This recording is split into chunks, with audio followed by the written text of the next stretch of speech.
Баршаңызға сәлем қыздар, Ассалем арнасына қош келдіңіздер. Сіздермен бірге мен Ақжарқын. Бүгінгі видео рецептімізді өте дамды, нәзік, сондай жұмсақ, әрі тез дайындалатын кекстар әзірледік. Құрамында вареная сгущенка бар. Видеоны аяғына дейін көріңіздер.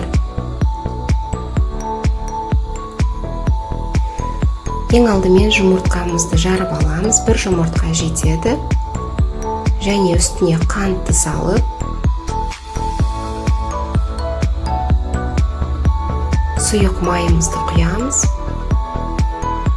Және сүт құйып, миксермен қант ерігенше жақсылап миксерлеп аламыз.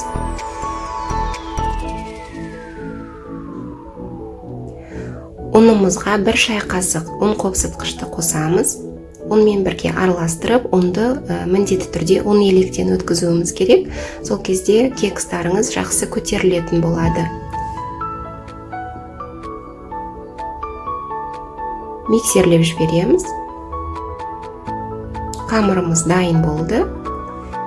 Силиконды формаларымызға 1 ас қасықтан саламыз астыңғы бөлігіне, және ортасына жарты ас қасық вареная сгущенканы салып, бетіне тағы 1 ас қасық қамырымызды құямыз. Осылайша қалған формочкаларымызға құйып шығамыз. Кекстар сондай дәмді әрі тез дайындалады. Міндетті түрде жасап көріңіздер.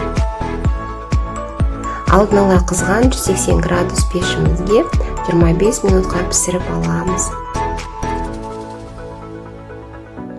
Кекстарымыз дайын болды. Қараңыздар, қандай жақсы көтерілген, сондай жұмсақ, арасында сгущенкасы сол күймен тұрады. Өте ерекше әрі дәмді кекс болды. Алда Наурыз мерекесі келе жатыр. Осындай кекстар пісіріп столыңызға салсаңыз, сондай әдемі әрі дәмді.